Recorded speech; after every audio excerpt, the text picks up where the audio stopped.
Hello po mga kapatid. Sana ay hayaan niyong batiin kayo ng mapagmahal na pangalan ng ating Panginoong Hesus na siya ang ating tagapagligtas. Matagal na panahon na hindi ako nagbablog sa inyo kaya't gusto kong i-resume itong programa natin na Jesus is Coming Very Soon sa channel na ito na Tom D. Ang gusto ko pong i-discuss sa inyo na topiko ngayon ay tungkol sa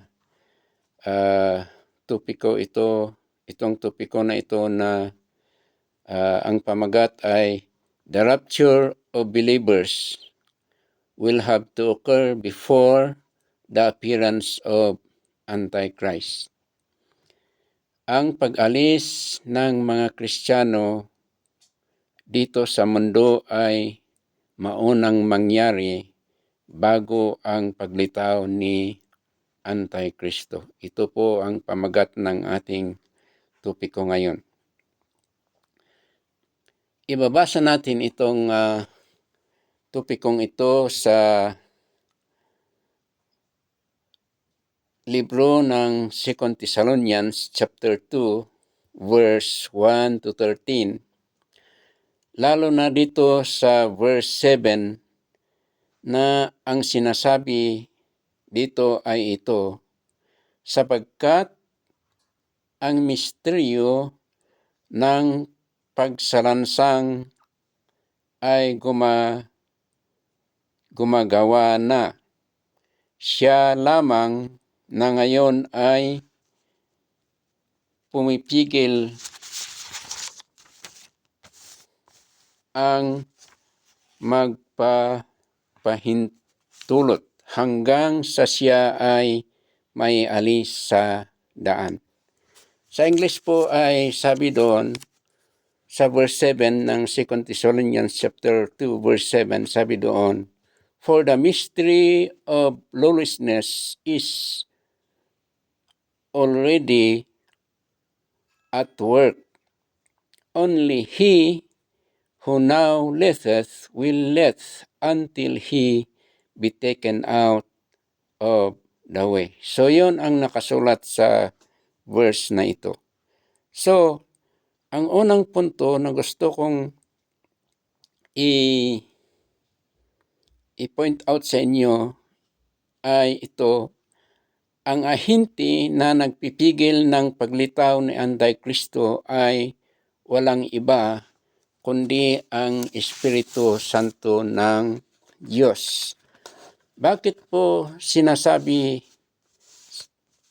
natin na ang Espiritu Santo ang ahente na pumipigil sa paglitaw na Antikristo na na-mention dito? Sapagkat una mga kapatid ay ang Holy Spirit ay siya lamang ang pinaka-powerful, sa Tagalog? Siya ang pinaka-powerful na binigay ng Diyos Ama sa mga believers o sa mga mananampalataya sa ating Panginoong Hesus, na siya ang gagabay sa kanila hanggang sa kaduluhan ng panahon. So, ito, makikita natin dito na ang Holy Spirit ay special gift ng Diyos Ama sa atin o sa mga maniniwala sa ating mga Kristiyano, para itong Holy Spirit ang gagabay sa kanila hanggang sa kaduluduluhan. So, gusto ko pong basahin natin ang John chapter 14 verse 16 to 17 at 26 na mag-prove o bilang ebidensya na kung ano ang work ng Holy Spirit sa ating buhay o ibig sabihin sa buhay ng mga Kristiyano o sa mga ng sinasabi nating church, sinasabi ng salita ng Diyos na church or uh, believers. So, gusto ko pong basahin sa inyo ang John chapter 14 verse 16 to 17 at saka 26. So, sabi dito, and I will pray the Father. Basahin natin muna sa English bago natin basahin sa Tagalog. Sabi dito, and I will pray the Father, and He shall give you another Comforter, that He may abide with you forever. Even the Spirit of truth, whom the world cannot receive, because it sees Him not, neither knows Him, but you know Him, for He dwells with you and shall be in you. O sa Tagalog sabi dito,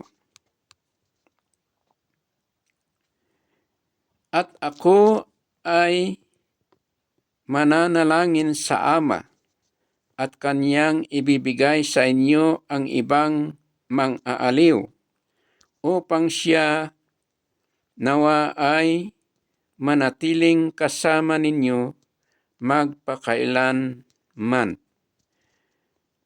Sa makatuwid ang Espiritu ng katotohanan na ang sanlibutan ay hindi matatanggap dahil hindi siya nakikita nito, ni nakikilala siya.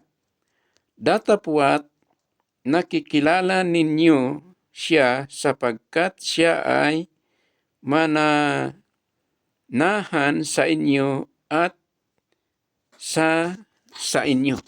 So ito ang sinasabi ng Tagalog. So basahin natin sa verse 26. So sabi dito, but the Comforter, who is the Holy Ghost, whom the Father will send in my name, He shall teach you all things, and bring all things to your remembrance, whatsoever I have said unto you. So sa Tagalog, sabi dito, datapwat ang mang-aaliw na siya ay ang Espiritong Banal na isusugo ng Ama sa aking pangalan, siya ang magtuturo sa inyo ng lahat ng mga bagay at magdadala ng lahat ng mga bagay sa inyong gunita, anuman ang aking nasabi sa inyo. So ito po ang maliwanag na mababasa natin sa salita ng Diyos. At ang isang proof na ito ay tinutukoy ang Holy Spirit ng Panginoon ay sapagkat kung babasahin natin sa English grammar ay nabanggit o nagamit itong personal pronoun na ito na he. Kasi sa English sabi kasi doon, for the mystery of lawlessness is already at hand or at work, but only he who now letteth will let until he be taken out of the way. So yun ang nakasulat sa English grammar, mas lalo na sa version ng King James Version. So ito ang magpapatunay na ang sinasalita nito na tagapagpigil ng paglitaw ni Antikristo ay walang iba kundi ang Holy Spirit ng Diyos. So, dumako tayo sa ikalawang punto. Ang ikalawang punto ay sabi dito, since the Holy Spirit is given particularly for the believers in Christ, it is not possible that the Holy Spirit will go away or will go out of this world, leaving the Christian people behind. So, ang punto dito, ang ikalawa ay sabi dito, sapagkat ang Holy Spirit ay naibigay especially at particularly para sa mga believers sa Kanya, ay hindi posible na ang Holy Spirit ay basta iiwan niya ang mga believers dito sa mundo na wala silang gabay para sila ay they will go under the rulership of Antichrist. Hindi pwede mga kapatid sapagkat dito maintindihan natin dito na ang Holy Spirit ay special gift ng Panginoong Diyos para gagabay sa mga maniniwala sa ating Panginoong Jesus sapagkat kung wala ang Holy Spirit ay hindi kayang magwagi ang mga Kristiyano sa kapangyarihan ni Satanas. Kaya't itong tinutukoy natin dito na rapture o pag-alis o pagkuha ng mga Kristiyano dito sa mundo ay kailangan mangyari bago ang Espiritu Santo ng Diyos ay aalis din dito sa mundo. Kailangan maunang maalis o kailangan ma-rapture muna yung mga Christian believers bago ang Holy Spirit ng Diyos ay susunod din na aalis dito sa mundo. Ito ang maliwanag mga kapatid na sinasalita ng salita ng Diyos. Kaya't sabi nga doon sa 1 Thessalonians chapter 4 verse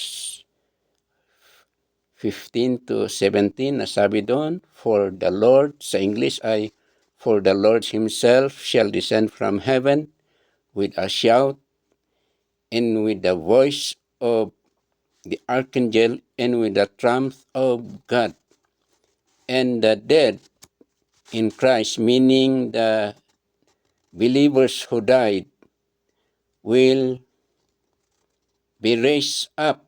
Sila ay babangon. At sabi din doon, and those Christian believers who are alive will be caught up together with them in the clouds to meet the Lord in the air. And so we shall ever be with the Lord. Therefore, comfort one another with this word. Yon ang sabi ng salita ng Diyos. At letter B dito na makikita natin dito ay sa Revelation chapter 19 verse 1 to 9 ay nai-record doon na may mangyayaring kasal o marriage supper ng Panginoong Jesus at ang kanyang church o ang yung mga taong nanampalataya sa kanya o believers. So, itong marriage supper of the Lamb na ito ay sinasabi nating spiritual union between Christ and the church or the believers. So, itong myriads of the Lamb ay mangyayari sa, sabi doon, in the air. Hindi natin alam kung anong saan lugar yung sinasabing in the air. Pero by faith ay maliwanag at by faith ay we believe na the Christian people will meet the Lord Jesus Christ in the air, so that there will be a marriage supper between the Lord Jesus Christ and the believers. So mangyayari yon.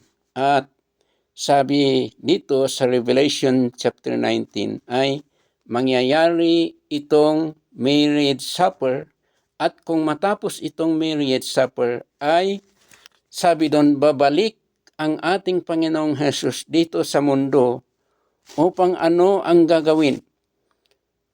Babalik dito sa mundo, at doon mababasa natin doon sa Revelation chapter 19 na i-judge niya ang itong Antikristo. He will judge this Antichrist at itong false prophet, itong palso o hindi totoong propeta na lilitaw sa panahon na yon na sinasabi ng mga nagtuturo ng Biblia na tribulation period.